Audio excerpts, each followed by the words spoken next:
excited to welcome you to our inaugural Professionals Platform series. The Professionals Platform convenes cross-sectional leaders who support individuals impacted by alcohol use disorder. This session is being recorded and simultaneous interpretation is available in both Spanish and French. This evening, we will explore a very important question. What does recovery-friendly workplace look like?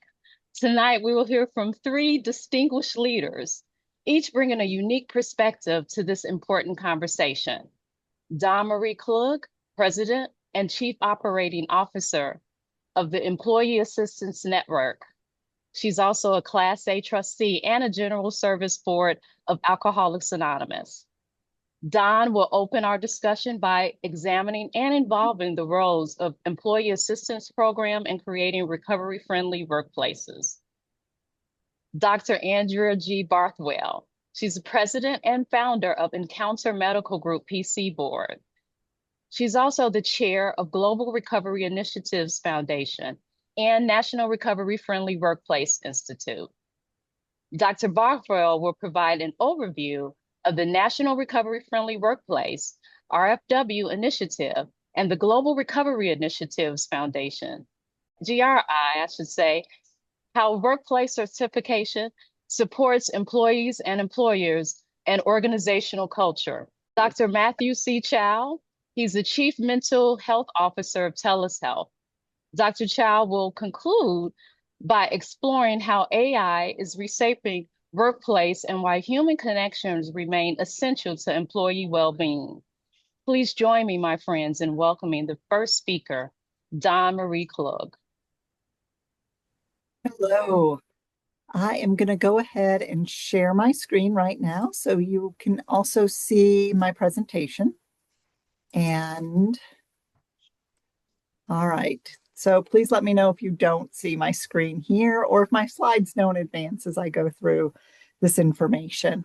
My name is Dawn Marie Klug, and I am the owner and operator of Employee Assistance Network, and we are based in Asheville, North Carolina. We're a regional employee assistance program, very old school as far as how long we have been around. I'm also a licensed clinical mental health counselor in the state of North Carolina, which means I'm a master's level therapist. And I am a non-alcoholic Class A trustee to the General Service Board of Alcoholics Anonymous, which is a mouthful to say. And for those of you who aren't familiar with what a Class A is, we are non-alcoholics. There are 7 current Class A trustees on the General Service Board of in 21 total trustees. So there's 14 alcoholic and 7 non-alcoholic trustees. And while we have the same roles and responsibilities of managing AA's corporate entities, we are also, as Class A's, kind of the face of AA. We're not restricted by anonymity. We can talk publicly about Alcoholics Anonymous and share information and engage with our professional communities and the communities at large. There are currently the Class A trustees on the General Service Board right now are from a wide range of professions, including legal profession, corrections, education, the medical profession. We have a college professor and nonprofit manager. So we come from a wide range of backgrounds and resources and bring those to our work as the roles of Class A trustee. I also want to share a little bit about the history of employee assistance programs. A lot of people don't know this about EAPs, but we kind of grew up in the same era as Alcoholics Anonymous. It was the 1930s and 40s, and it started out as one alcoholic talking to another alcoholic in the workplace. And at that time, they were called alcoholics. That was the term that was used. And what they learned was that by talking about their problems with alcohol, the problems got easier, and they shared their struggles with each other. And that sprouted into the 1960s and 70s, or I'm sorry, 1950s and 60s, when there actually became formal programs. They were called occupational alcoholism programs, and employers created them and endorsed them in order to help address alcohol related problems in the workplace. And it wasn't until the 1970s um, with the Hughes Act and establishment of government entities around alcohol issues that EAPs actually broadened and became a much wider resource for employees and employers, and started addressing behavioral or personal problems of all kinds.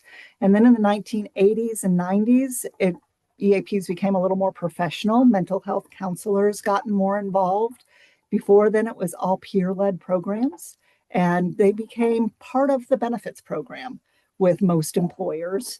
And now today, we continue to evolve with having multifaceted platforms, providing all kinds of services from wellness and well-being and comprehensive services to help employees and employers of all kinds and sizes.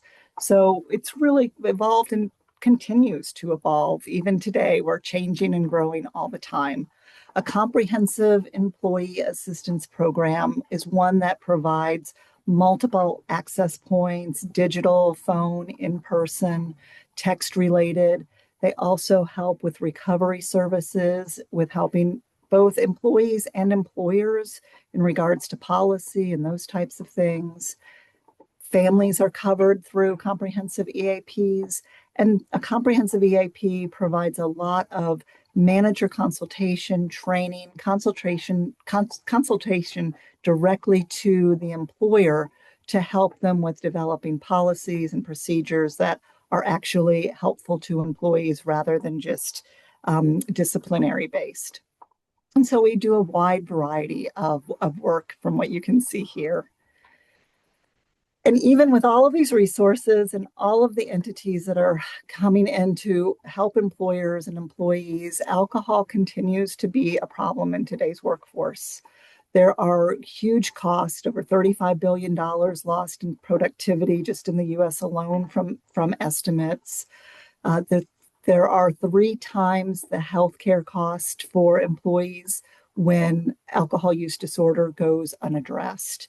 And you can see it impacts 1 in 8 employees, and 72% of employees also are family members of somebody who has an alcohol use disorder. And so there's a wide impact of how this impacts both employees and employers. So, and there's also a lot of other factors that have happened in just the most recent years with COVID, right? COVID dramatically changed the workplace. Hybrid remote work became the norm during that time and continues to be a norm for a lot of work environments. And during that time, there were a lot of blurred boundaries about when do I work and when don't I work. I'm working all the time now because my computer is on my kitchen table, and those kinds of things that it really blurred so that it became easier for an employee to maybe have a drink during the workday or start getting those things blurred as to when is it okay for me to work and when is it okay for me to have a drink. And it wasn't so easy to detect for employers, right? They didn't have the odor of alcohol issues in through Zoom. So those kinds of things started coming up and creating more problems for employers and for employees. There were also during COVID, the frontline and essential workers who had high stress, high physically demanding environments. The shift work and demands of that were not at all recovery friendly, and really created situations for those frontline workers and essential workers that could sometimes be quite dangerous. And those things continue today. Those problems, this impact continues, and it's still something that a lot of employers are struggling with. And this is one of the reasons why it's so important that any of the services that are provided through EAPs or other programs and recovery-friendly workplaces, why we can't just have a one-size-fits-all, right? We've got to be able to create one that reaches all kinds of workers, all kinds of work environments, and matches the needs of the people who are at most risk and that we're wanting to serve. It's also helpful to understand the trends of alcohol use and how that impacts the workplace and well-being. The graph here is a kind of a summary of what it looked like in regards to alcohol use during the years building up to COVID. And you can see in 2020, or I'm sorry, 2021, kind of the height of COVID was the height of alcohol use as well. And it did start to go down and has continued to go down back to getting back to pre-COVID numbers in regards to alcohol use in the general population. But that spike is something that was really, created because of the factors of what we were living with. And we've learned and we know that there are factors that increase use of alcohol and there are factors that decrease use of alcohol. The things that increase the use are things like economic, financial uncertainty, social unrest, isolation and lack of support for mental health services, and accessibility and marketing of alcohol. When alcohol is more easily accessible, then there's more likely to be drinking going on. The things that decrease is health and wellness awareness. This is why recovery-friendly workplaces are so important, is because the more we talk about these things, the more light is shed on them. Stronger support systems and improved access is so incredibly important. And regulatory changes that have stricter policies. And that's on a governmental and societal level and an employer level with their own policies and what they do internally. So all of this impacts alcohol use and acceptability. And of course, those shifting norms, right, that we've all seen, the convenience on demand, right? We can now order alcohol online and have it delivered right to our door without ever having to leave the house. And that accessibility has had a huge impact. There are blended environments. There's now alcohol in places that have never had alcohol before. Places like yoga studios now have bars in them. And I know in my community, we recently had one of our local grocery chains opened a brand new, beautiful, huge store with a bar in it. So people can have a drink while they're grocery shopping. Those kinds of things have huge impact on use and cultural acceptance. I can remember when I'm going into one of our client companies' work environments at a meeting and having somebody sit down with a coffee cup that read exactly what was on this screen right now here. And while it's funny and it can be seen as just a joke, it also trivializes and normalizes alcohol use in a way that's different than we used to do. And so all of these trends increase, again, the normalization and sometimes the trivialization of alcohol use. And these things have an impact and they trickle down. And part of what employee assistance programs or quality programs talk with employers about are things like how alcohol centric are your social events?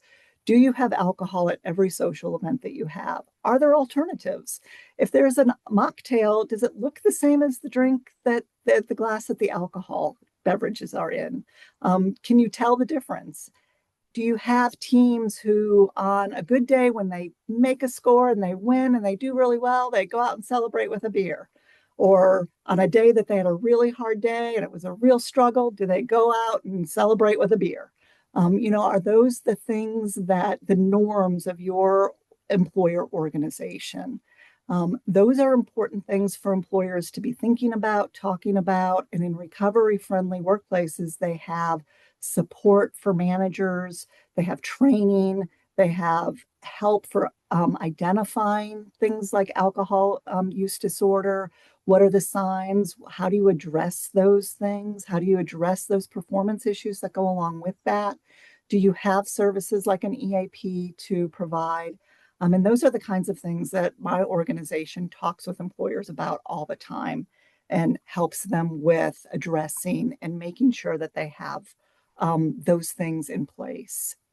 And when we're talking with leadership, it's one of the things that's important to understand is that the higher up you go in the hierarchy of having them understand alcohol use disorder and its impact, the more likely an organization is to actually do something about it, right? The more likely their HR policies are going to impact that and have benefits that help and benefits that can address those issues. The more that managers are trained, the more likely they're going to intercede earlier on and have an impact with an employee. And when they have family inclusive support in their health plan and their employee assistance program, the more likely the family members are also able to get support and help as well. So my organization, again, is Employee Assistance Network. If you're interested, you can check out our website and use the QR code. I wanted to just give you a flavor of what recovery-friendly work places are looking like and thinking about, and some of the challenges that we're all experiencing in today's workplace. Up next is going to be Dr. Andrea Barthwell, who's going to talk a little bit more about the practical strategies for building a recovery-friendly workplace. And I'm going to go ahead and stop sharing so she can pull up her presentation.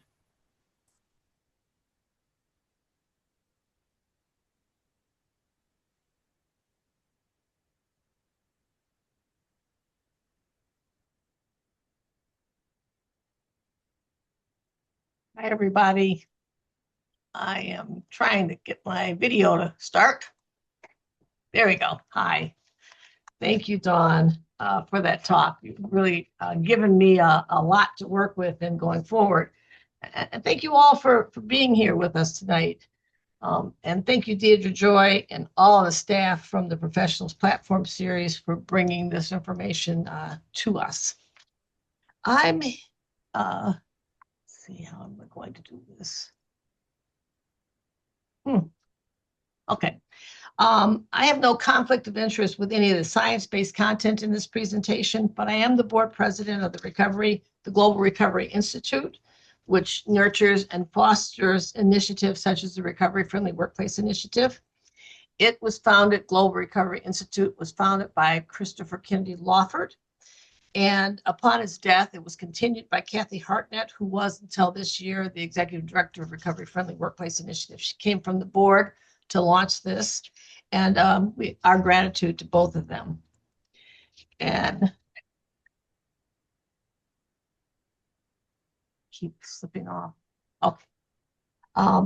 Today, I've coordinated with the other speakers to cover the following material. There'll be a brief overview of the neuroscience of alcohol use disorder for non-scientists, the history of the Recovery Friendly Workplace Initiative, the value of certification, the 4 pillars upon which Recovery Friendly Workplace rest, ways to reduce stigma in the workplace, and the role of universal precautions. You know that universal precautions with HIV/AIDS took away the stigma from having barriers between the physician and the doctor, because we used them with all, so it didn't point to anyone as having to have them be used. So universal precautions helps to reduce stigma, and the policies that are adopted by Recovery Friendly Workplaces also help to reduce stigma around alcohol use disorder and its recovery.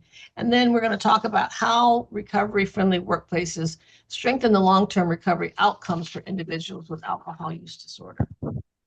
The slides in blue are informational, and I won't be reading the material on them. They are there for those of you who will want more information after this talk. When you see me use the purple slides, the cover of recovery, it will be relating to Recovery Friendly Workplace Initiative. The first thing I want to do is point out that the American Society of Addiction Medicine defines SUD as shown here on the slide. It's a primary chronic disease.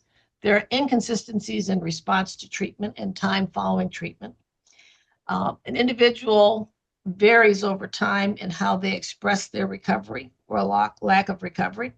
It's associated with the loss of mind, freedom, or life. You probably have heard it before in some of your work, that you end up incarcerated, dead, or imprisoned if you don't stop drinking. Dr. Bothwell, it's Dr. Yes. Bothwell. Just Yes. 1 second here. Your slides are not advancing here. Okay. says my screen sharing is paused. I'm going to stop the share and start over again. Or do you want to switch to your slides? I'll try. Think, here we go. Did they move? Yep, they're here. Thank you, Vikram. Okay. They're not moving for me, however. Huh. There they go. Okay. I'm good to go again. The bottom line here is we recognize that recovery is possible. To unpack ASEM further, it has a known cause with a genetic predisposition for alcoholism. The resultant disease is associated with very characterized signs and symptoms that are associated with it, meaning that individuals who have this disease share a number of the same signs, how it's expressed, or symptoms, what they feel as a result of having it. And the resultant pathology is consistent with the diagnosis. So for a disease to be determined to be a disease, it needs to meet 2 of 3 of these criteria. And alcoholism, if we're still debating it, does in fact meet 2 of those 3 criteria and is a disease. The target organ of alcoholism is the brain, and it has a process of disease that we have seen develop and we have mapped with brain mapping. Joy is at the center of the disease, at least at first. And joy, because it's at the center of the development of the disease, has to be at the center of recovery. We hear a lot from people about, oh, recovery is such hard work. We need to remember that recovery needs to be full of joy, lest we will not continue to spend time in recovery. Another thing to be reminded of is that since the reward is central for the disease to develop, the reward has to be greater than the punishment when one stops using. Now, survival of the species depends upon doing what it is that we need to survive.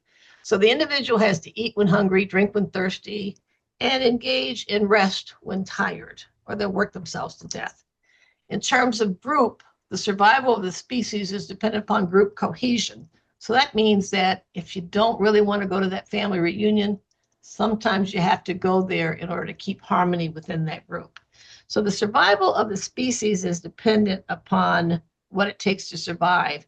And our brain has developed a system to let us know when we're doing those things that will, in fact, lead to our individual survival or survival of the species. And the reward in this instance is binary. If we're doing something that is set up and associated with a reward, we will get that reward. And on the other side of that, if it's associated with a punishment, we'll get that punishment.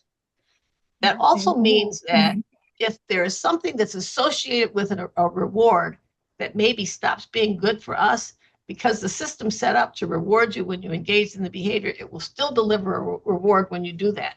So if alcohol use has gotten to the point where there are more consequences associated with alcohol than there should be, you'll still get the reward of using the alcohol, even though there are negative consequences. Or because sex is rewarded with feeling good, even if your sexual partner is someone that is not yours to have sex with, you'll get the positive reward of having the sex. The brain is very binary in delivering the reward. And generally, because the brain is binary when delivering the reward, we have this executive control center, the frontal cortex, that allows us to think or reason our way out of some of the behaviors that are rewarded and forego the reward. But with alcohol use disorder, we are no longer able to think or reason ourselves out of the behavior. That is not going to be what is inserted between the individual and the alcohol that's going to get them to be able to stop. Thinking or reasoning is lost in the presence of the reward associated with alcohol. Now, rewards encompass a whole lot of activities, and because the reward is both binary and so global, it also begins to encompass the behavior that leads up to the reward. So if we teach a rat to bar press in order to get alcohol delivered to the brain, we can teach that rat to bar press a lot and delay that reward as long as that reward eventually comes in. With most things, we can make that distance between the bar pressing and the reward so great that the rat will learn to stop bar pressing.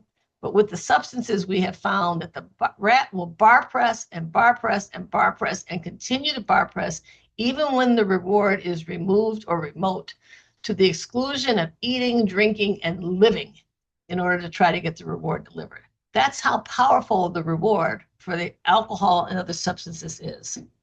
So rewards encompass the activity that lead up to the activity. So we see that an individual will get up in withdrawal and engage in activities and behaviors to get the drug, use the drug, and recover from the use of the drug, and rinse and repeat over and over again, seeking the reward. The reward makes us want it, like it, and do everything else that you need to in order to get it. Over time, with repeated using, we get the diagnosis of alcohol use disorder. And ASAM assesses the level of alcohol use disorder by looking at these 6 domains to determine the severity.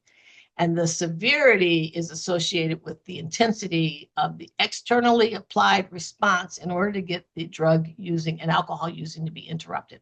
So the more severe the disorder is based upon an assessment of these 6 domains, the more intense the treatment response has to be. This disease is reflected pathologically. It's expressed as tolerance, with repeated use return diminishes. Dependence, when one stops using, they go into withdrawal. There are adverse physical consequences to stopping. Time spent, time lost, and activities lost to using or getting the alcohol to use it or recovering from the alcohol use. A desire to quit, paradoxically paired with a desire to use, and use that interferes with life, use that can be hazardous, and use that is associated with consequences. So we see use despite adverse consequences. Now, an individual may have symptomatic or asymptomatic beginnings to their use and their reward, meaning a person whose mood is normal can use alcohol and experience the euphoria associated with the alcohol use and get the reward and want to use again. An individual whose mood is below the baseline, who's depressed, may have their mood lifted to baseline and beyond. And it doesn't matter whether your mood was normal to begin with or below normal to begin with. The reward is what sets up the repeated use. With repeated use, changes occur in the brain. The brain adapts to the exposure to alcohol, and other things in life lose their salience. And the person cannot think or reason their way out of using, and other people around them are scratching their heads saying, why are they using? And they've had their 6th DUI, and they know if they get another DUI, they're going to lose their freedom. The person cannot think or reason themselves out of it. There's been research to look at the change in the reward dynamic. There are all kinds of efforts being made to block the initial response so that it's not so reinforcing, to stop the changes from occurring, to treat the underlying states that may facilitate wanting to use, or actually change the factors that facilitate use. So in the recovery-friendly workplace, for example, having an alcohol-free workplace can facilitate that person continuing on in their alcohol-free state. The bottom line is that executive controls are lost. At the end of the day, we can't think or reason ourselves out of using alcohol because the drive to get the reward is so strong. In the same way that if you were shipwrecked and you're sitting in a little dinghy in the middle of a sea of salt water, you know that if when dehydrated with the sun beating down on your head for days, that if you drink salt water, it's only going to make it worse. Eventually, you will drink the salt water. You cannot think or reason yourself out of the behavior. But let's look at the hypersensitivity that happens when alcohol has created the disease. The bottom line is dopamine release feels good and it changes the brain. We do the things that make us feel good Our system is designed that way, in a very binary way. Do something to get a reward, you get the reward, you want to repeat it. Change happens in the brain, and we begin to see that we will seek the reward even if using interferes with life. We want to use, and it's hard to do other things because the behaviors leading up to the use take over the importance in one's life. A few other notes. This is a disease of learning and memory, and it is a pathology of motivation and choice. We lose our ability to choose, to think and reason ourselves out of the behavior. Workplace programs can help fix the inability to listen to the thinking brain and make the choice not to use more obvious and more necessary. Like other chronic diseases, remission is a very specific thing. The return to use after not using may not be a relapse. And so often we want to say to someone who's had a period of time when they haven't used it, when they use again, it's a relapse. It may not be a relapse. It may just be continued use after an alcohol-free holiday. A relapse only occurs if the individual acknowledges that they have the disease, commits in a full heart way to recovery. They make the choice to be in recovery. Often that making that choice is facilitated during treatment. The decision to make the choice can be strengthened by pressure put on someone in the workplace, and the person has to reduce or eliminate inducements to use. So taking alcohol out of the house, being somewhere where in a workplace that doesn't expose you to alcohol, treating an underlying depression or anxiety or other quasi-legitimate reasons to use, such as pain, can help reduce or eliminate inducements to use and strengthen that individual's resolve not to use. The ability to predict stimuli that precipitate relapse is more important than an individual state. What I mean by that is that people, places, and paraphernalia are more often associated with return to using after sobriety has been established than is craving or other physical states. It is much, much more important than craving or stress, the things that we see visually. And old timers knew this. They knew that 1 is too many and 1,000 is not enough. This observation that was made has been demonstrated with evidence. We know the mechanism of it. And if you think that using the tools to help one maintain alcohol-free in early or even prolonged recovery is leaning on a crutch, I urge you to read the 2018 revised AA member medications and other drugs pamphlet. And in fact, when I write a prescription to help an alcoholic establish abstinence or maintain or build sobriety, I give them 3 copies of the pamphlet along with the prescription. 1 for themselves, 1 for their sponsor, and 1 to hand to the person in their next AA meeting who criticizes them being on a medicine. It's a signal to that person that they ought to keep their side of the street clean and not mind, take your inventory, but it also begins to spread and educate our peers in AA as to the role of medications in helping one establish or maintain abstinence. Craving incubates, and one thinks that the longer you've been since your last use, the more likely it is that you'll be able to continue in an abstinent state. That's actually not true. The research evidence shows that you're more likely to return to using the longer you've been from your last use. So not only do the bad memories decline and the euphoric recall begin to take place, but there's actually changes in the brain that facilitate the return to use that have to be tended to. So we can't say you've been abstinent 6 months, you've made it. At the 6-month mark, we begin to see that the family's recognition that your changes are beginning to take hold and they begin to change, but you also are at great risk for returning to use. And that period has to be nurtured to keep you from returning to use. I'm always asked, what is it that you have to do to recovery? Because continuing can lead to disability, premature death, or incarceration. And the answer to that is stop using and change everything about yourself. Just so you're aware, only about 17% of people who need treatment are seeking it, And everybody in each of those categories, aware, not seeking, unable to get treatment, or in treatment, need very specific help that the workplace can provide in order to facilitate them moving down that continuum from not aware that they have alcoholism to seeking treatment to getting the treatment, providing for the coverage and the time off and the benefits, and then supporting recovery. So they don't have to experience what some people have when they've gone back to work, having the fact that they went away for treatment called out in a very stigmatizing way. There are 3 stages and 7 foci to providing support for treatment. And I provide this slide to you for you to think about what facilitates abstinence, how medications can be used, the role of peer support, the role of professional guidance, exercise, diet, and ritual in developing sobriety. Dawn talked about the occupational alcohol programs of the 20s and the 30s. Today, we have Recovery Friendly Workplace. And it's a collaboration within the workplace to establish, maintain, and grow policies, practices, culture, and an environment that supports everybody who needs or knows someone in need of recovery.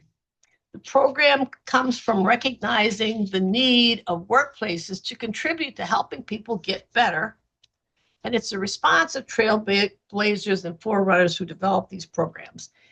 These programs were developing and were so successful in 2022, the White House National Drug Control Strategy called out the need to develop more of them. And in conjunction with the Department of Labor and SAMHSA developed a toolkit, which resides on the Department of Labor webpage, to develop these programs. But that toolkit needed to come to life. So the Global Recovery Institute took it up with a grant from the Macmillan Foundation, and they've been very generous in giving us 2 grants. We're in line for our 3rd from them.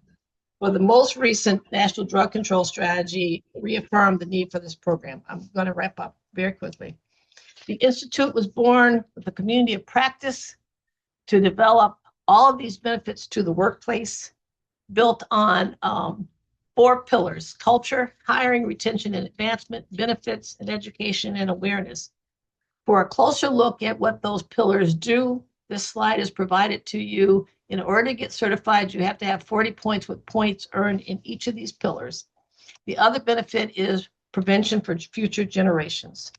This slide shows the process of showing an interest to becoming certified. And I want to tell you today, if you submit an interest form in the next 14 days and mention me, Dr. B, you'll get a 25% off of your fee for certification. Who led this? A number of people who helped develop what we call the community of practice, who helped develop the certification criteria, leading to all of these companies becoming certified. And what you can do right now is to join with us to help us achieve our certification surge, which is 33 companies by September 1st, in preparation for a White House-sponsored Recovery Month event with us. This allows you to contact us. You can scan it, and you'll be in touch with our current Executive Director, Eliza Zarka. And with that, I'd like to turn it over to Dr. Chow to help us understand how AI is making the need for these programs even more critical today. Thank you very much. That's fantastic. Thank you so much for sharing all of that. And I will switch over to my slideshow. Perfect. So thank you for the privilege of joining all of you. It's great to see all you wonderful people out there today. And thank you for contributing an evening to us to participate. I'm joining you from Vancouver, British Columbia, on the traditional territories of the Musqueam, Squamish, and Tsleil-Waututh nations. And it's my pleasure to represent TELUS Health here as the Chief Mental Health Officer. I'm a physician. I specialize in psychiatry. And for a long time, actually, I've worked with teens and families and young people at British Columbia Children's and Women's Hospital, where I was on staff for a number of years. And then I got involved in medical politics. I became president of the Medical Association in Western Canada, and then moved into the private sector, into industry. If you're from Canada, you know TELUS to be the phone company, basically. And that is actually what I tell people when they ask me where I work. I tell them I work at the phone company, because that is at least partly true. We are also we're also involved in AI, data centers, AI compute, sovereign AI. We're involved in healthcare. We provide health and well-being services to about half of the Fortune 500 companies in the world, and so we serve about 150 million people and their families all around the world. And it's in that capacity that I'm speaking to you today as a specialist in what we're calling the future of work, which is basically like what's happening with work. Work is changing. Work is evolving. Work is being revolutionized, especially by AI. And so I'm going to talk about that and how that impacts on alcohol use disorder, and why all the great things that the previous panelists spoke about is even more important today than before. Oops. So our company is involved in the business of EAPs. We provide EAPs to a lot of people around the world. And the neat thing about the chart that Dawn showed earlier is that really we're looking at the continuous evolution of things like EAP now as we go into the 21st century. And quite frankly, EAP, which has for the longest time been the safety net, the stopgap, the wallet card that you carry with the 1-800 number, the chat that you'd have, the app that you have on your phone, has to evolve to maintain its relevance in the world where a lot of things are changing and moving very rapidly. And one of the biggest changes that I'm really happy to see, especially as a mental health provider, is that we're switching from a reactive approach where we wait until someone has fallen down and then we try to help them pick themselves up, to a proactive approach where we're trying to find people at risk to begin with and helping them and preventing them from getting into trouble, preventing them from falling in the first place. And a lot of that is being driven by moving services upstream. So instead of sort of focusing on crisis response and emergency and acute care, moving it into prevention, into family doctors' offices, into primary care, and also sort of demedicalizing some of what we do and making it just more accessible to people, such that you don't have to wait until you have a problem. You can actually reach out and get help anytime, any day. And certainly the advent of digital tools has helped with that sort of always on access. The other trick to this, though, to evolving our mental health service delivery and well-being delivery to people in this day and age, is these days these tools are more accessible than ever. Even young kids know how to use digital devices, but maintaining intimacy and maintaining social connection at the same time that you're scaling up to billions and billions of people is hard, and it needs intention. And so that's one of the things that our organization spends a lot of time doing, is managing the balance between creating this really cool app or tool or AI chatbot that everybody can access 24/7 anywhere in any language in any cultural context in the world, but still maintaining the human touch, the human focus, the human connection, because that is so important to recovery. That is so important. It's such an important part of recovery capital, is that human connection. So balancing scale and intimacy. And then this last one, it's funny. I should have actually put this one first. Company culture is huge. And the two previous speakers spoke a lot to this, is that we cannot even have a conversation about EAP and crisis response and AUD services if we don't talk about company culture. I have worked with all sorts of companies around the world, and I'll be quite blunt. Some companies have a culture that predisposes people to getting into trouble, that predisposes people into getting burned out and to experience depression and to experience alcohol use disorder. It's the culture of the company that drives people towards that, right? And we cannot even have a conversation about services and recovery capital unless we talk about that and deal with that. Because on the other hand, I've also worked with companies that are the complete opposite of that. And Dr. Barthwell talked about this, about these recovery-focused workplaces. A company that has a culture that actually embraces recovery, that seeks to prevent issues rather than react to issues, that treats everybody with respect and dignity, especially people who are in recovery, goes such a long way to actually addressing this problem, and I would say to even preventing these problems in the very first place. And so ultimately, as a company, even though we sell EAP, I joke with my staff that my job is to put us out of business and actually help people before they get into trouble, and prevent them from having to need to use our services in the first place. And so that often starts with company culture, how people are led, and how people are treated, especially when they're vulnerable, especially when they're vulnerable. So the thing is, though, there's a lot of stuff working against us as we try to do this, and I call it a bit of a perfect storm, and it's increasing the prevalence and severity of alcohol use disorder. And what are those things I'm talking about? What is that perfect storm? Where are the hailstorm? Where are the pellets coming at us, and the tornadoes and hurricanes coming at us? Well, one of them is digital disruption. It's huge, right? AI. Like, there's nobody on this planet that has not heard about AI, and it is driving a lot of uncertainty for people. Like when I talk to employees at companies around the world, one of the biggest things they tell me that they're worried about, other than the economy, other than geopolitics, is AI. They are both excited about it, but also terrified of it.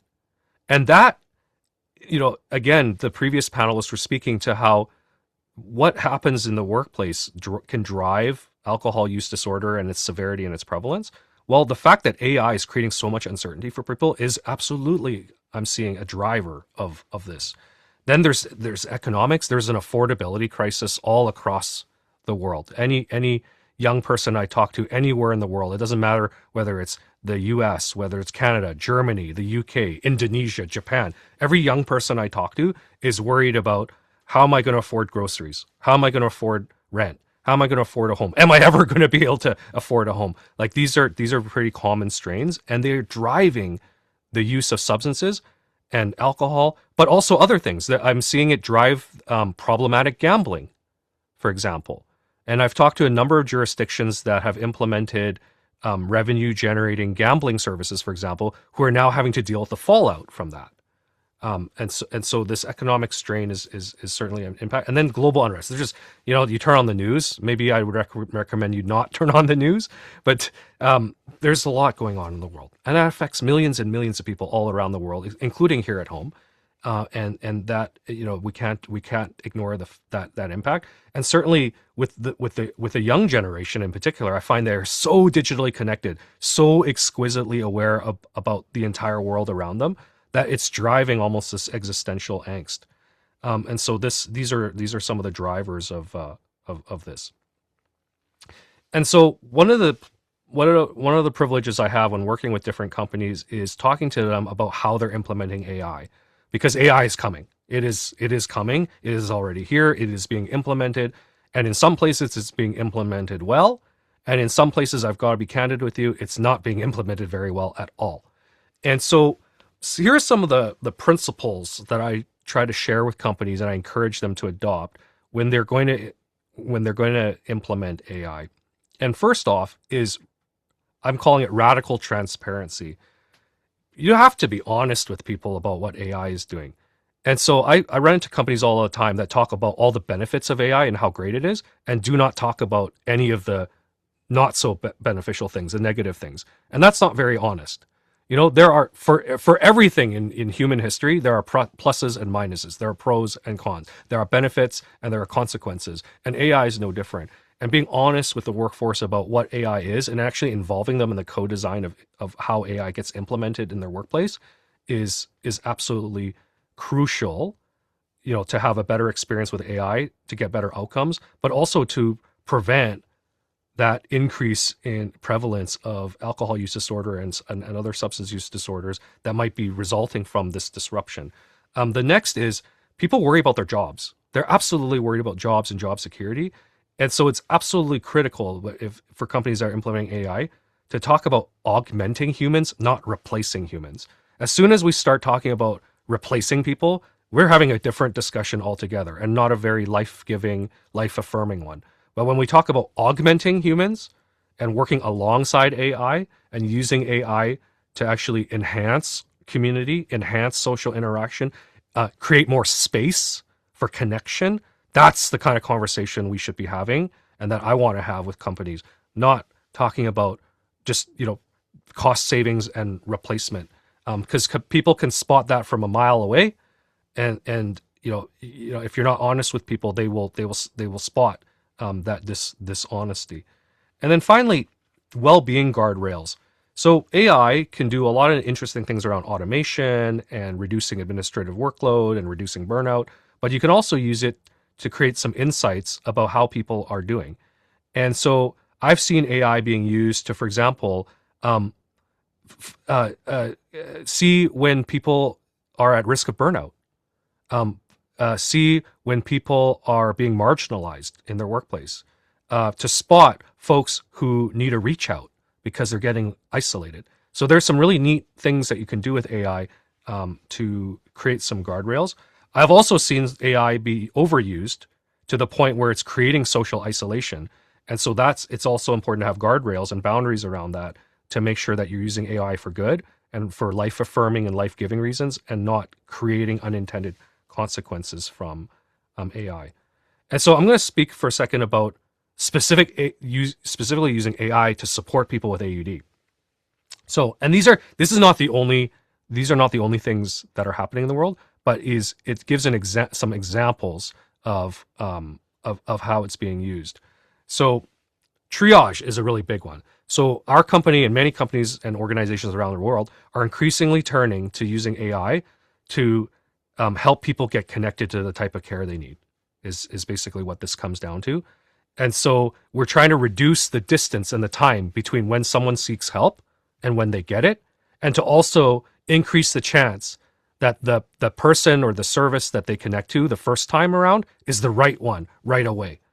Because we see that is a gap for people, is that both the amount of time people spend waiting to get help is a problem. And then when they do finally get help, if it's the wrong kind of help, that's also a big turnoff. And so so companies like ours are increasingly using AI to match people better to the right type of support, and to reduce the amount of time in between the seeking of help and the receiving of help. So matching is a great example of that. Triaging, navigation, using AI chatbots to help people find what they need, help people navigate to EAP, help people navigate to addictions counselors, help people navigate to primary care if that's what they need. We're seeing a lot of that. The next piece is contextual support. And what I'm talking about there is, this is a more kind of a provider side support, but it absolutely impacts on people who are living with alcohol use disorder. How many of you have ever gone and seen a doctor or healthcare provider and had to tell your story 5 times, 10 times, 100 times? And every time a new person sees you, you have to tell your story again. I know I've had to do that. That shouldn't have to happen in the 21st century. And so I'm seeing some really interesting uses of AI to provide context to providers like myself, so that when I see someone for the first time, I'm not asking them their whole history again. I already have a good idea of who they are, and I can get right to the point and try to help them, instead of rehashing someone's story the 5th or the 10th or the 15th time. And so that contextual support's really interesting. It also allows me as a provider to get to have more information about somebody to help me make a better assessment of that person and their needs. And instead of, I still remember when I was a medical resident, I remember working in a hospital, and I had patients where I'd have a chart that was literally 10 volumes, and I'd have to flip through 10 volumes of charting to kind of figure out what I was to do to help this person. And now with AI, that takes 5 seconds. It can summarize years of history in 5 seconds and give me what I need, so I can be more of a human with that person, instead of being an administrator looking through charts, which creates a barrier between me and the person I'm trying to help. So contextual support is a really neat piece of that. And then finally, decision support. So we're seeing more and more of these decision support tools that help providers like myself make a better diagnosis, make better treatment plans that are better matched to the type of problem that people are having. And as an example, I have a colleague that's created an AI tool that helps detect depression more easily and more accurately, so that in family doctors' offices and nurse practitioners' offices, so those family doctors and nurse practitioners can spend more time doing other primary care tasks instead of trying to figure out, does this person have bipolar? Do they have depression? Do they have an anxiety disorder? The decision support tool helps them figure that out, but it also keeps them honest, right? And it keeps them accountable. I'm seeing decision support tools deployed in a way that makes sure that when someone is getting help for something like alcohol use disorder, that their treatment is actually following guidelines, that it's actually evidence based, right? That things aren't being missed in that person's care. And that's a kind of neat way for AI to function, because then it acts almost like a second brain for someone like me, so that I'm not missing things and that I'm actually staying on top of the latest evidence, and that the care that I'm providing to someone is the most latest and greatest and most up-to-date evidence-based care that I can provide to that person. And I don't have to worry that I haven't been keeping up on reading on all my papers to know that I'm providing the best possible care. So, like I said, this is not comprehensive. This is just an example of some of the ways that we're using AI. And I wouldn't be able to move on from this without at least talking about AI chatbots and large language models and Chat GPT and Gemini. Fact is, people are using it, right? Like even OpenAI's own research shows that about 40% of prompts to Chat GPT involve some type of personal sensitive information. So people are using this already. Teenagers are using it for companionship. We know it's happening. And the tools are actually, because I work with some of these companies, the tools are actually getting really good. They're getting better and better. They're not perfect. They absolutely need a human in the loop, and they need human oversight, and they need human moderation. But the tools are getting really, really good. And honestly, we know that people are using them. And so we have to accept that, admit that, and work with these companies to make the tools safer and to help connect. And that's one of the reasons, motivations that our company works with these big companies like Google and Microsoft and others, is we acknowledge that these tools are being used, but we want to help connect these tools to real live human beings so that people can get the best of both worlds, both the AI, but also live human beings with true social connection, true support, true recovery capital, to help people get onto the recovery journey and stay there.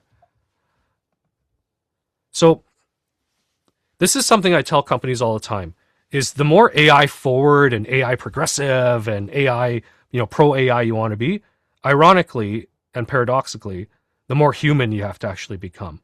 Because if you just go blasting forward into the AI revolution and and don't think about your culture, don't think about your humanity, don't think about social connection, don't think about recovery capital, you will actually make things worse. You will actually make things worse for people. It will cause worse outcomes. But if you go into AI with eyes open, focused on your culture, making sure that you're human led, making sure that you're putting in the right boundaries and responsive layers, and at the end of the day, using AI in a way that allows humans to spend more time with each other in fellowship and community and in social interaction, then you're going to be better off, and you're going to get the better outcome that we're meant to get from AI. So I will stop there, and then I believe we're moving into a panel discussion and audience Q&A. Thank you for having me. Wonderful. Thank you. Please join me in thanking all of our speakers tonight for thoughtful and insightful presentations. Thank you very much. And together, you reminded us that recovery-friendly workplaces are built through leadership. We talked about that, all three of you, and compassion and practical policies, and a continued commitment to human connection, even as the workplace continues to evolve. So we are going to begin our Q&A, our question and answer section. And I do want to mention, I did not mention this at the top, but we have a Spanish and French interpretation. And please, we encourage you to ask questions, and our interpreters will be more than happy to share your questions. And we're going to start off actually with two experts in the field, and delighted to have Lizanne Dachi, who is the Director of Professional Counseling Services, Employee Assistance Program with the Chicago Fire Department. And I have asked her to start us off with the very first question. Oh, Lizanne, before you're you up. do, Deidre, Yes. just to note that we're going to time for 2 minutes for each of the question response. So, Great. Thank you very much. Hi, Deidre. Hi, everybody. Thank you so much for having me. As Deidre mentioned, I am the director of our Employee Assistance Program with the Chicago Fire Department. So my primary clients are first responders. And as we know, first responders experience cumulative stress at a much higher rate than the average professional or the average person. So, so as I work with trying my hardest to destigmatize mental health services within the first responder culture. I'm just wondering if the speakers have advice as how to help break that barrier and how to educate members to utilize healthier coping skills than what the culture has created as far as, lock it in, push it down, and pour some booze over it. What is your insight?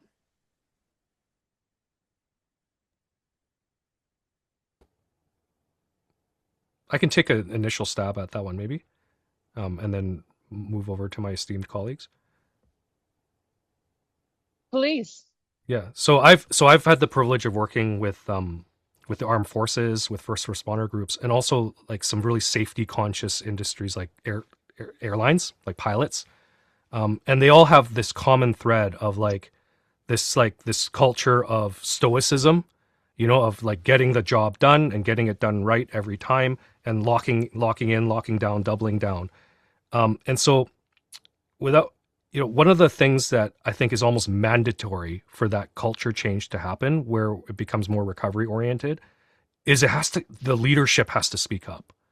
I have absolutely seen that when the leadership, and I'm not saying this is the only thing, but when the leadership steps up and says this is important, and also walks the walk and demonstrates that it's important through vulnerability, for instance, senior leaders being willing to share their own stories and talk about the recovery journey, by instituting policies that are more recovery oriented and recovery friendly. That's important. And also creating supportive mechanisms for the workforce. And so I'll draw it for a moment from my experience from the airline industry.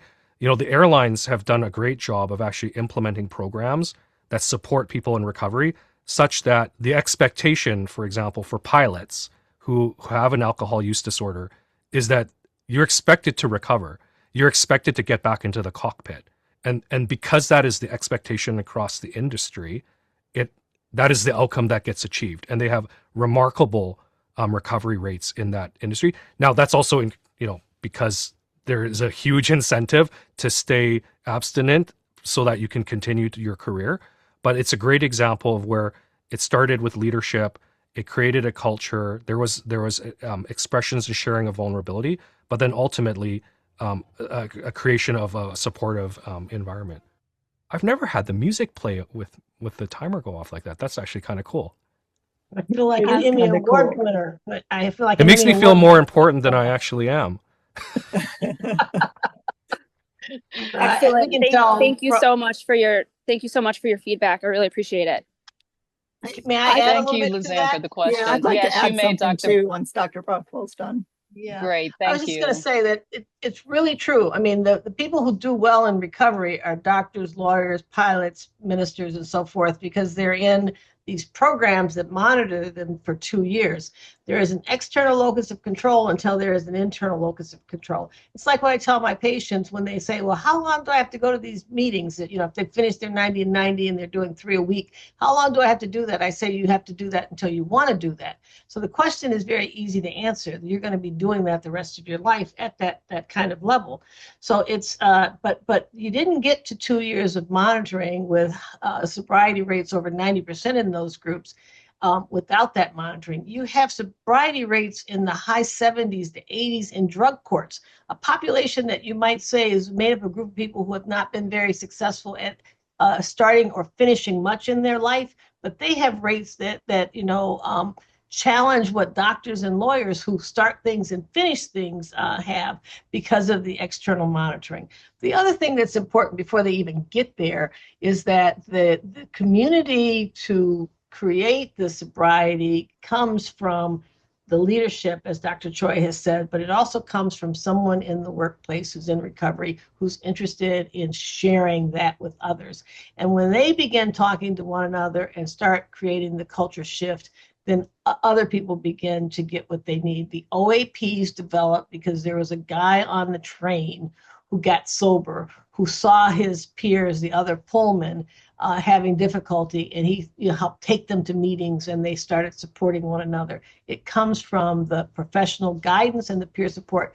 And Matthew, you said getting people to the right thing when they need help is so critically important. We're seeing things like Wire Health develop, where you take an individual who's trying to get help and you help move them to the front of the line through the use of their benefits and to the right thing. Thank you, Over to Dr. you, Dawn. Bothwell. Thank you, Dr. Dawn? Bothwell. Yeah, we work with quite a few fire departments and find the culture for firefighters to be fascinating to be a part of.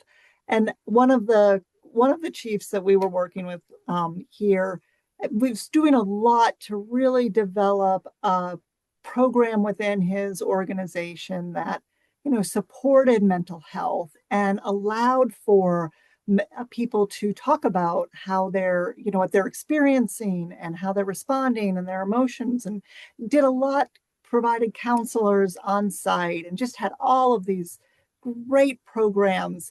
And he called me one day very concerned about one of his employees because his employees was crying after a difficult call. And part of what I pointed out to him was that that's what you want. You want your employees to be able to express their feelings and their emotions.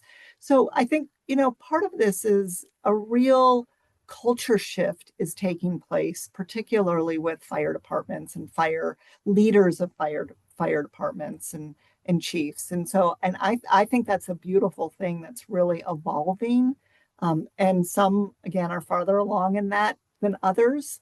But there is I think, a movement in particularly firefighting right now to allow people to be human when historically they weren't really supposed to be human. So that's just one of the things that I've experienced. Great. Thank you. Thank you, Lizanne, for the question and for being with us tonight. Next, Dr. Ray Baker. He is Faculty of Medicine at the University of British Columbia. He's with us tonight and he has a question. And please do raise your hand. We are going to open up question and answers right after this discussion. Dr. Baker, you are up. Thanks, Deirdre, for doing this, and thank you, the three of you, Dawn and Andrea and Matthew, for wonderful presentations and the hope you instilled. I'm a retired 36-year occupational addiction medicine doctor, medical educator. But since I retired in 2016, I've been focusing on community-based recovery, which is very different from treatment of addiction. And community-based recovery includes the workplace, even though I worked in the workplace as an assessment treatment consultant. So I'm very interested in the topic that you folks are presenting, especially, Dawn, when you talked about EAP. I got into training addiction medicine before addiction medicine existed as a specialty, and I trained from the EAPs at the time, which were basically alcoholism, peer-led, joint management, union, and then we saw the magic of those workplaces that had that peer involved leadership. And that kind of leads me to my question.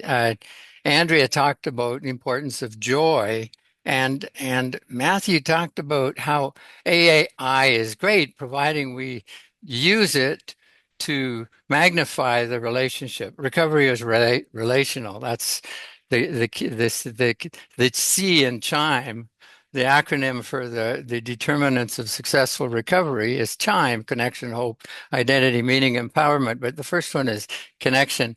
And my question for whoever wants to take it is, how do you instill, how do you generate? You've already got 9%, 10% of your workplace in recovery. How do you recognize and make those peers into champions so they can help change the culture, as Matthew was talking about, into a recovery supporting, non-stigmatizing culture?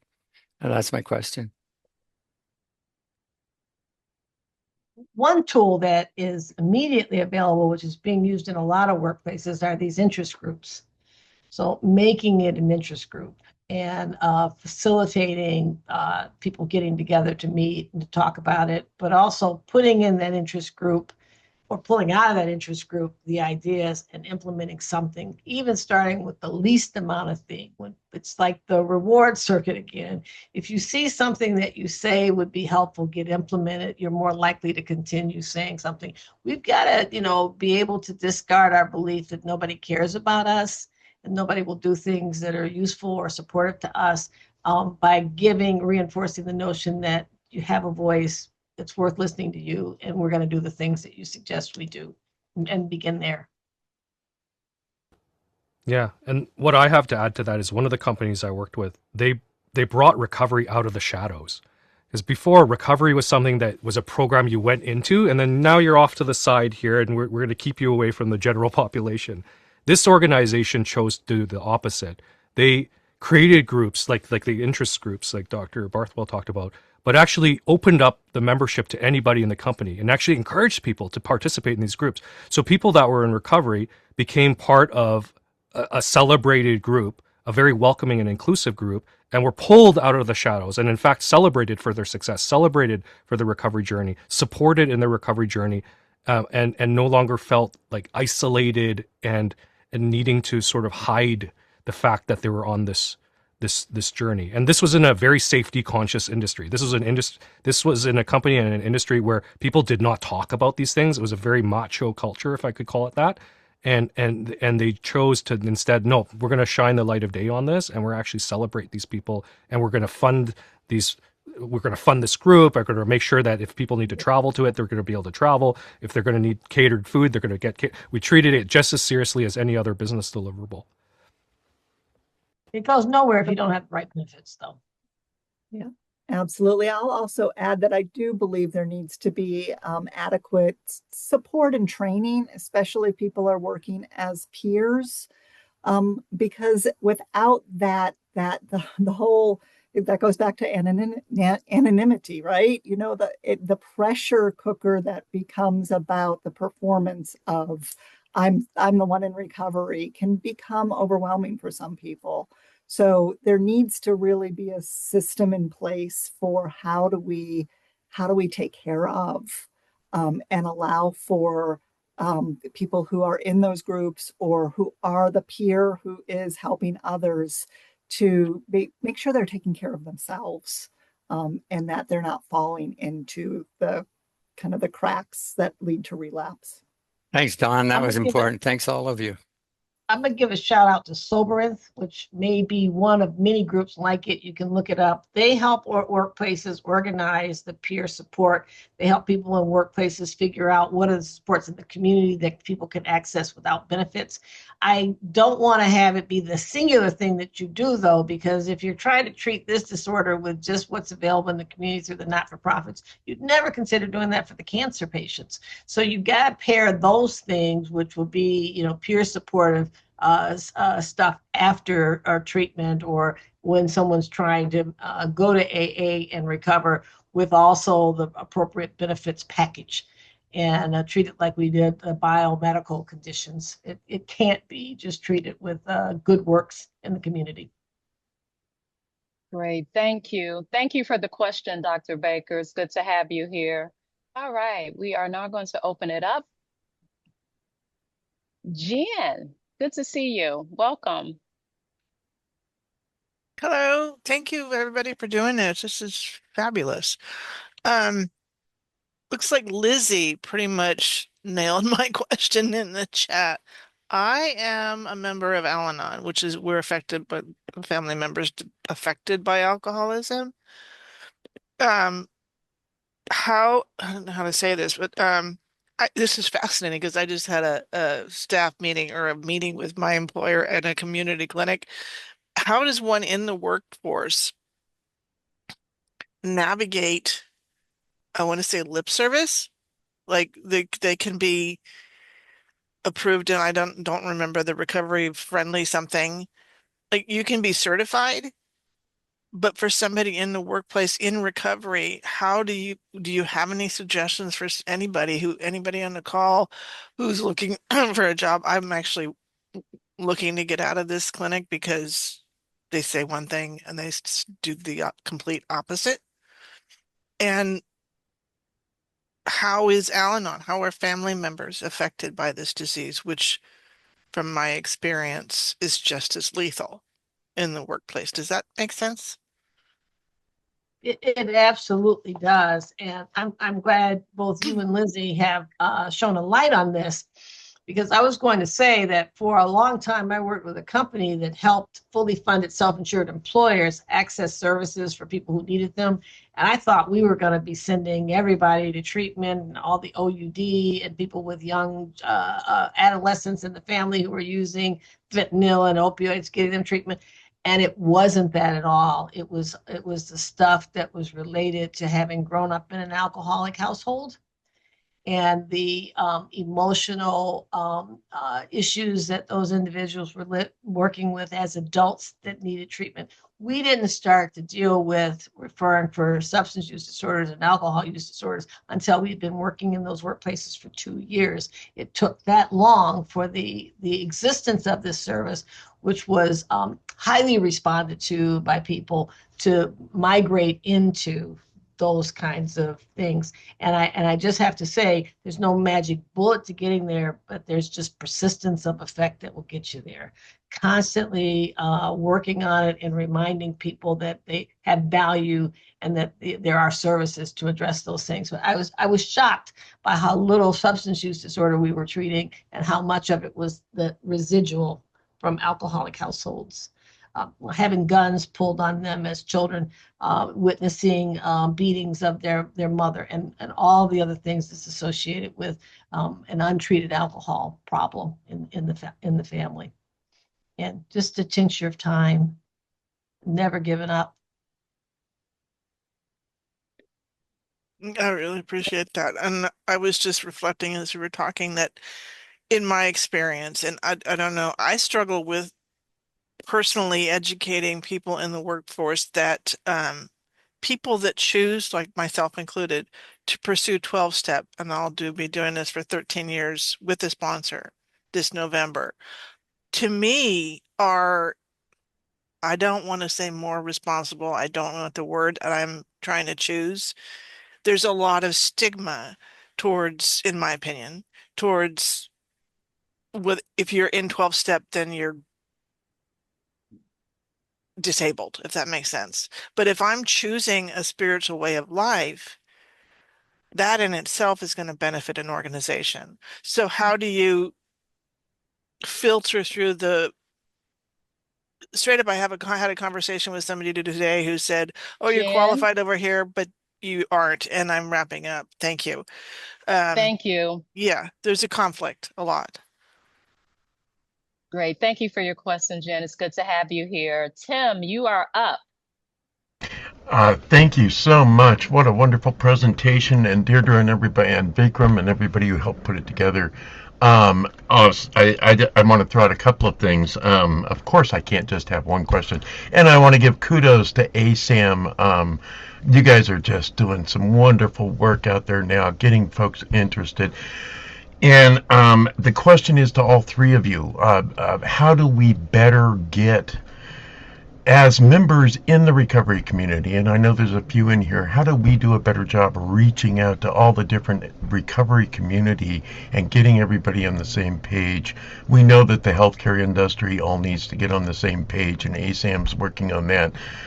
Matthew and Don, we desperately need. I've been trying to get into Google and Apple for like 10 years into their EAP programs, and they just don't even want to talk about it. They don't even want to recognize that it's going on, right?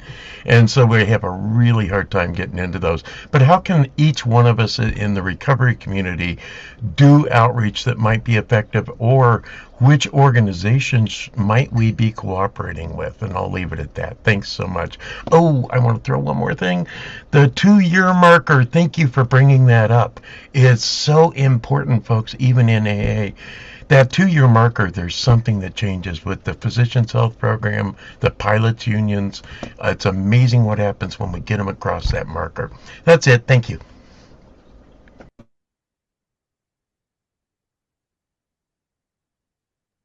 Dr. Chow, Like to I was start. leaving this for No, you. go ahead. Yeah, Oh, I'm, okay. I didn't I'm want happy to but follow not up after you. much. You know, well, first of all, Tim, I was trying to send you a message. If you're trying to get into Google, the Macmillan Foundation and this Chuck Campbell that I referenced in my talk is working with Google, and I want to know what you're trying to do with Google. So I'm sending you a text. You can get through me through my assistant who's on the phone to make sure that people who need to talk to me afterwards can, and you'll get that message. But you know, we have to do that which is within our skill set. And you know, you got to figure out if this is what you do that wherever you go. If this is what you do it. And collectively, we are starting to make inroads. And I think that there is this generation that's coming along is demanding and requiring so much more from the workforce than we ever did. I mean, we went there and we expect it to be there forever. And they come in now, Matthew can talk about it. They come in now and they expect the workforce to do something for them, you know, not being there to do something for the workforce. So I think we're at a point where we can begin to see and accumulate these changes, but our strength is going to come from our collective action, which is why I am doing the recovery friendly workplace initiatives. You know, I could do anything or nothing now at this point in my life, and I'm doing it because I really believe that between what the people are doing with prevention in schools, we have to do in the workplace. And the two of those coming together are going to make a powerful, profound effect on this world that we live in. So I completely agree with all of that. And the piece I would add is, and maybe this is almost a philosophical thing around advocacy. I think the lasting changes that I've seen have happened when companies, governments, organizations stop treating people as disposable units of production and actually as cherished members of the community. Because when you start to do that, everything changes. And you know, I'll draw again on that experience with the pilots. Pilots are scarce. There are not enough of them. There are also not enough air traffic controllers, by the way, and nurses and a whole bunch of things. But when the airlines started to look at the pilots as a cherished resource and not as a disposable, replaceable resource, they started to really invest in making sure people were supported before, during, and after recovery. And that was the sea change. And I think, you know, when I think about big tech, for example, right now, one of the reasons why I find it's hard to penetrate that is because it's so accelerationist, and there's so many people that want to go to San Francisco and be in big tech that they almost don't need to worry about this stuff because they know there's going to be more people, more young people that want to join in on all the action, right? Whereas the pilots are like, well, there's not enough pilots, so we better like preserve every single pilot that we have, right? We have to preserve every doctor that we have, every nurse that we have. And so that is what my call to action would be for this community, is to advocate for policies, whether in the workplace or in governments, that treat people as the cherished individuals and contributors to society that they are, rather than just a unit of GDP or a unit of production or whatever. Because you know that's more that's more life affirming and life giving. I'll just jump in. I couldn't agree more with everything you both just said. But ultimately, it's getting somebody in a position of power, a C-suite, somebody that those are the people who make the decisions. And that is the struggle in my business every day, is how do I talk to the people who are making the decisions? They're the ones who can do it. Great, thank you. Thank you, Tim, for the questions. Great to have you here this evening. Vikram. Thanks, Deirdre. Hi, everyone. And first of all, thanks, Dawn, Dr. Boswell, and Dr. Chow for your presentations. I learned a lot, and I still surprise myself by how much I learn when I listen. Still a novice at that. Just you got me thinking about something that we in the organization I work for are both excited by and also terrified. And I think, Dr. Chow, you made a few statements and you talked a lot about AI and you talked a lot about being proactive. And it is absolutely fascinating in the last 3 years how many people have applied to our organization from our competitors for a simple reason that their jobs could be completely well executed at home. And they had proved that they could do it really well during the years of the pandemic. And now they've been forced to come back to work for X number of days because certain leaders are old school. And once you've tasted another way of life and you have delivered, so it's the littlest of things, and some of them have come stating that we have begun to sense that we are having some substance abuse issue just by that single decision. So I think maybe I'm just sharing this. I don't know if there's a question here, but we are trying to stay proactive, but I think we are almost running and still staying in the same place because we are already in the third stage of the development of AI, and we are quickly approaching artificial general intelligence and very soon artificial superintelligence, where we will be seeing these machines operate at complexity levels that human intelligence today cannot even comprehend. So I'm surrounded by a bunch of people who are distracted because they have no idea. So far, we have kept ourselves protected, but I don't know what techniques we have and how many of the people you work with, Dr. Chow, are looking ahead and saying we might be having a huge problem coming ahead, and even with AI as assistance, we'll be able to tackle it. Yeah, thank you. I mean, thank you for your question. Actually, it's funny. So I was working with a company this morning who is exactly in the spot that you just described. They are enforcing a hard return to office mandate at the same time that their entire industry is being disrupted by AI. And so they were asking my advice about, like, what do we do about this? And I said, well, first things, you have to acknowledge that the two things that you're asking your employees to do, return to the office, use AI, each of these by themselves would be a completely earth-shattering experience. You're asking them to do both at the same time. That is a lot for anybody to handle. And if you're vulnerable, that's too much to handle. I think it's even too much now for me. So I really urge them, like, take a step back and think about what you're asking your workforce to do, and think about the risk that you're taking with them and their health and well-being. And absolutely, I would expect, if you just drive this forward without thought, you are going to see the increase of alcohol use disorders. You're going to see increases in depression. You're going to see increases in burnout and anxiety disorders and all sorts of things. So you really need to look through this change thoughtfully and stage it. And also, if you insist that you're going to return to the office, it can't be the same type of office as you had pre-2020, because the world has changed, and your office is going to need to look different. It's going to have different supports. And please, could you consider that one size does not fit all? Because different types of people have different types of need.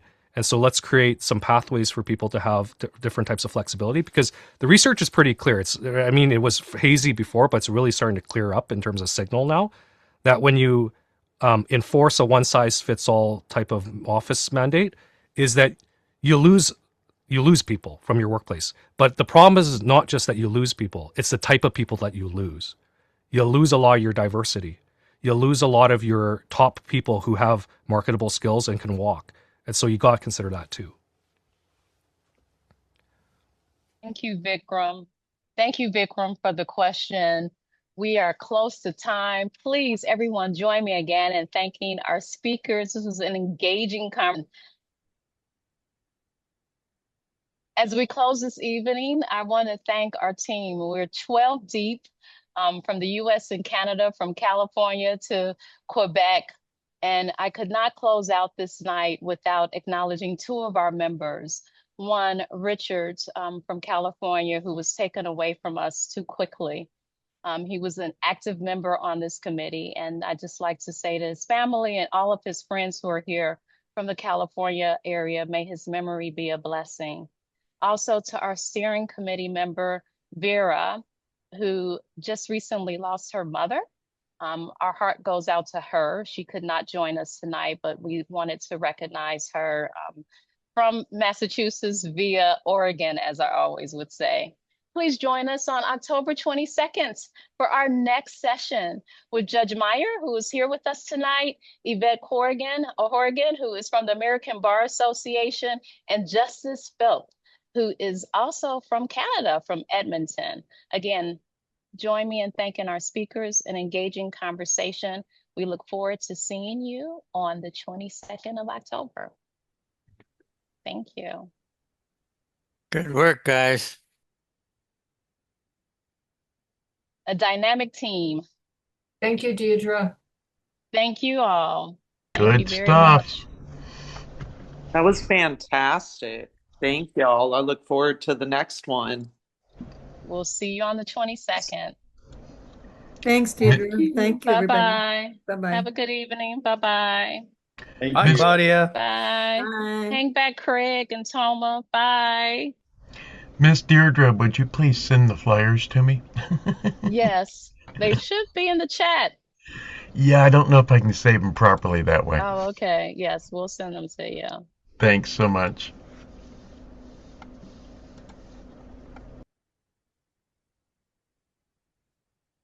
All right, Tim, I'm now texting you.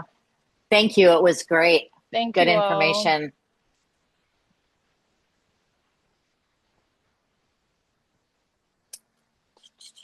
How do I get out?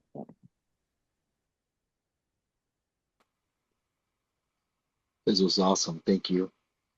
Thank you. Thank you very much for everything.